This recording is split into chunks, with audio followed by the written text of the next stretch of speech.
Mas calma aí. Primeiramente, você deve estar se perguntando que porcaria é essa aí, né? Então, esse desenho do que parece uma fortaleza pegando fogo, com gente gritando e quebrando tudo, foi a queda da Bastilha, uma prisão e forte da monarquia francesa, que aconteceu no dia 14 de junho de 1789, em Paris, na chamada Revolução Francesa. Por meio desse vídeo aqui, vamos tentar explicar para vocês como isso aconteceu, por que essa tal prisão foi incendiada e destruída e por quem. Sempre fui contra essa tal de propriedade privada. Para mim, ela é a culpa de todas as mazelas que nossa sociedade passa. Talvez por isso, alguns digam que fui o mais radical dos pensadores iluministas. Contra a monarquia eu nunca fui, defendendo apenas um governo baseado na razão, sem essa interferência absurda da igreja e com a liberdade. Claro que é tão importante. Para mim, a liberdade de expressão é uma das coisas mais valiosas em uma sociedade e deve ser sempre respeitada. Não entendo como uma pessoa só pode ter tanto poder como o rei tem. E como as pessoas acham isso certo.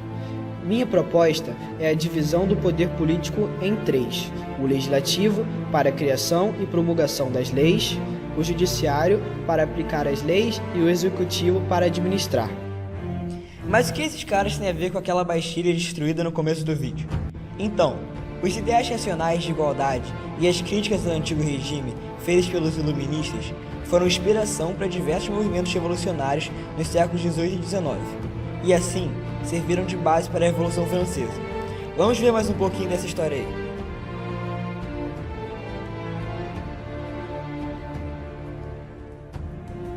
A França estava numa situação bem complicada na época. A desigualdade social era bem forte, em uma sociedade dividida em três estados: clero, nobreza e camponeses e burguesia, e sem nenhuma mobilidade social. O clero e a nobreza possuíam inúmeros benefícios, enquanto prejudicavam o terceiro estado, com impostos pesados e vidas difíceis.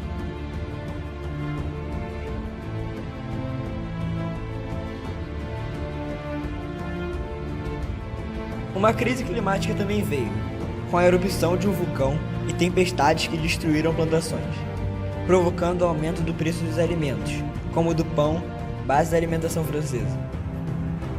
E claro que também teve uma crise financeira, para piorar ainda mais a situação. Com o endividamento do Estado francês, que atuaram em conflitos externos como a Guerra dos 7 Anos e a Revolução Americana. E aí, o que fazer?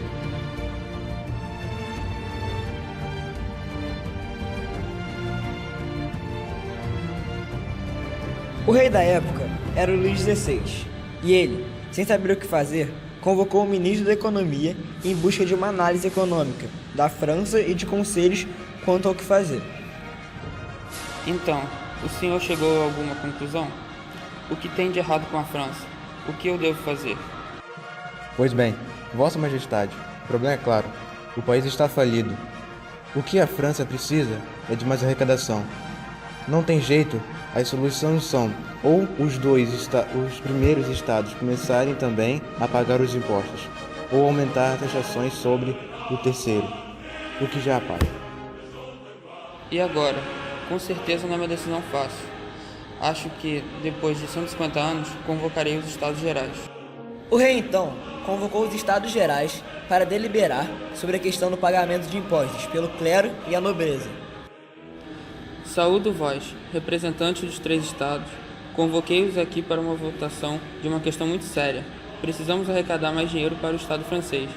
E eu vos pergunto o seguinte: clero e nobreza devem começar também a pagar impostos? Vamos aos votos.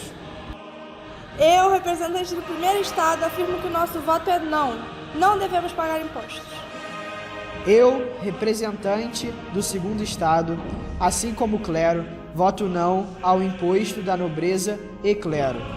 Eu, representante do terceiro estado, voto que sim. Os outros devem também pagar impostos, pois não é justo isso cair somente sobre nós. O voto individual é negado, e toda a galera do terceiro estado sai revoltada de lá. E nesse momento de tensão com o terceiro estado, o rei ainda demite o ministro das Finanças, Necker, por considerá-lo muito progressista.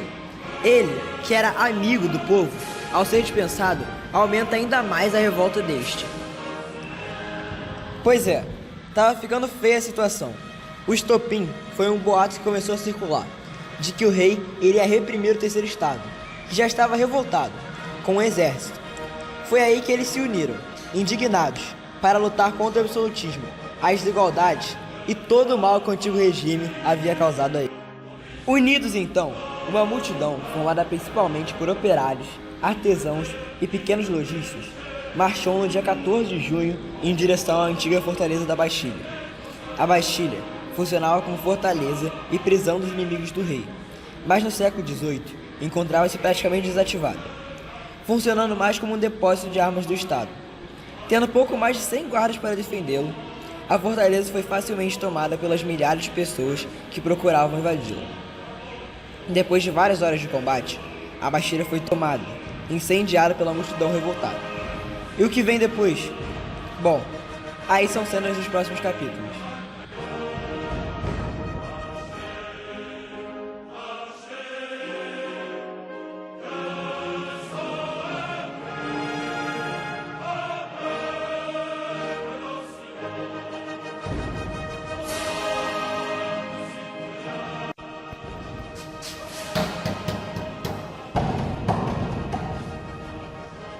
Majestade, invadiram a Bastilha, queimaram tudo, mataram 20 soldados. Não, é uma revolução.